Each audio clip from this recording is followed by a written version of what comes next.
Welcome back to Local 24's live from Beale Street, from Tomley Park, from Memphis in May, are celebrating the bicentennial of Memphis, and we've got a great vantage point, Katina. Look at this view, and look at the people who are here tonight.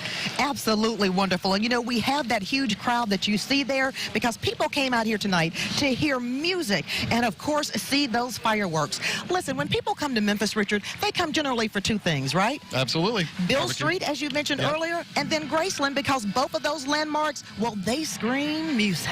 No other city in the country can match Memphis when it comes to music. As we all know, there's no other city in the world that has a name and more songs than Memphis. They have funk, they have rock and roll, they have jazz, they have it all. So as the city marks its bicentennial, we're celebrating the history of Memphis music. If you take a dart and just throw it on a Memphis map, it's sure to land on a landmark with a musical note. Take Memphis's most iconic street, Beale Street. Dating back to the 1800s, and until this very day, you'll hear jazz along the street. Even a little rock and roll. And here along Beale Street, you'll find Handy Park, named after W.C. Handy, the man who some say hit a high note and put the Bluff City on the chart. Handy is known as the father of the blues, credited with making Memphis the home of the blues, the first man to copyright a blues song. It's enough to make many on Beale Street flip out, or at least take a flip or two down the street. Not far from Beale Street is Memphis's Rock and Soul Museum. Inside, you'll see exhibits showcasing the names that put Memphis music on the map. We may be the most important music city in the world to modern music because blues was put out to the world here. Rock and roll was invented here. From the Rock and Soul Museum, head across the street and it's the Memphis Music Hall of Fame.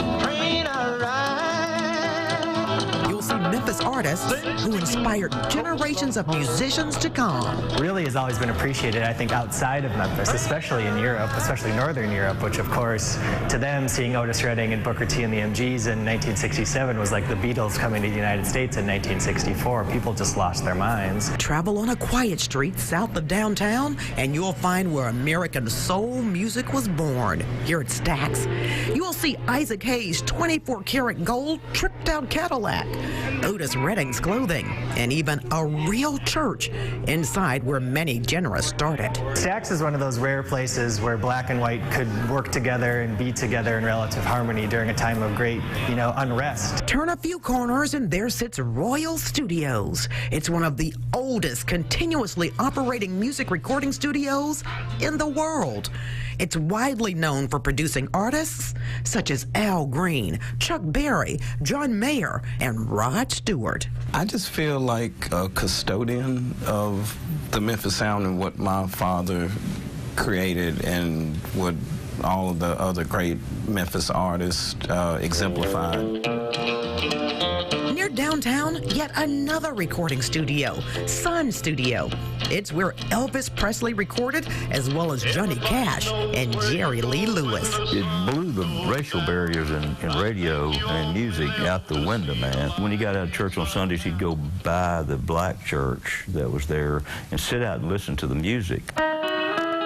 And for many folks who flock here from all over the world, the granddaddy stop of them all is Presley's Graceland. His mansion, private gardens, aircraft, and more leave visitors all shook up every year.